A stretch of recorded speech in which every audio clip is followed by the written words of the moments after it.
চলে এসেছি আজকে আরও একটা রেসিপি নিয়ে। আজকে যে রেসিপিটা নিয়ে এলাম এটা কিন্তু গরমের জন্য একদম পারফেক্ট রেসিপি। গরম পড়ে গেছে, তাই গরমকালে শরীর ঠিক রাখার জন্য আমি আজকে বানাচ্ছি তেঁতোর ডাল। তেঁতোর ডাল বানানোর জন্য আমি নিয়ে নিয়েছি সোনামুগ ডাল। সোনামুগ ডালটাকে ভালো করে ভেজে নিতে হবে। ভেজে নিয়ে এটাকে আমি জলে ধুয়ে নেব, নিয়ে তারপরে এটাকে সেদ্ধ করে নেব। কিন্তু এই যে দেখতে পাচ্ছ হয়ে গেল ভাজা, জল দিয়ে ভালো করে ধুয়ে নিচ্ছি, নিয়ে এটাকে আমি প্রেশারে সেদ্ধ করব। তোমরা চাইলে এমনিও করতে পারো।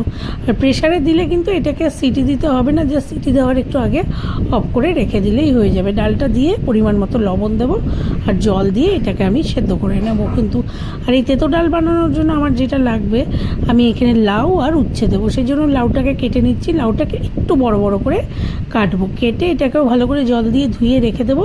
পরে ডালটা সেদ্ধ হয়ে গেলে লাউটা মিশিয়ে দেবো। আর যে উচ্ছেটা লাগবে, উচ্ছেটাকেও আমি কেটে নেব। কিন্তু উচ্ছেটাকেও আমি এখানে চাক করে কেটে নিচ্ছি।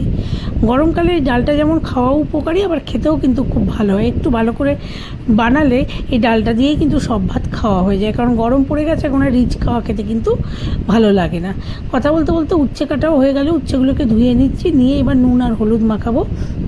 মাখিয়ে উচ্ছেগুলোকে একটু সময় রাখবো, তারপরে ভেজে নেব। কিন্তু সেজন্য কড়াইতে আমি দিয়ে দেবো হচ্ছে সর্ষের তেল। তেল গরম হয়ে গেলে নুন হলুদ মাখানো উচ্ছেগুলোকে আমি ভেজে নেব। এই দেখতে পাচ্ছ মাখিয়ে নিচ্ছি, নুন আর হলুদটা মাখিয়ে নেব। এরপরে কড়াইতে দিয়ে দেবো সর্ষের তেল। তেলটাকে ভালো করে গরম হতে দিতে হবে। এদিকে ডালটাও সেদ্ধ হয়ে গেছে। ডালের মধ্যে আমি দিয়ে দিচ্ছি কেটে রাখা লাউগুলো দিয়ে আবার অল্প জল দেবো, দিয়ে ভাপানো জাস্ট আর কি, মানে সিটি দেওয়ার আগে অফ করে নেব। এইদিকে তেলও গরম হয়ে গেল গিয়ে আমি উচ্ছেগুলোকে ভেজে নিচ্ছি। কিন্তু উচ্ছেগুলো একদম লাল লাল করে ভাজতে হবে, তারপরে এটাকে আমি তুলে নেব। ডালে একদম শেষে আমি উচ্ছেটা দেব, তাহলে মানে ডালটা একদম বেশি তেতোও হয়ে যায় না, খেতেও খুব ভালো হয়।